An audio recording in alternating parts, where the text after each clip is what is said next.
one thing every parent must do is that when children start growing, we need to start talking. Yeah, we need to talk.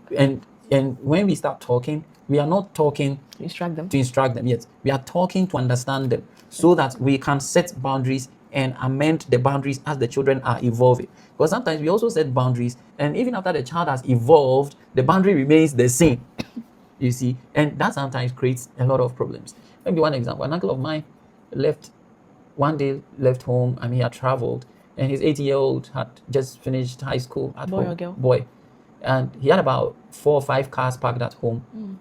And all of a sudden they saw smoke, okay, coming from some part of the house. And this 18-year-old boy moved all the 5 cars from the house. Okay, he moved all, and the neighbors were shocked at the level of responsibility, at the level of courage the 18-year-old had. I'm talking about a Tundra, a Porsche Cayenne. I'm talking about very expensive cars. But the young man knew where the keys were. He knew how to move them in a way that he could park them safely.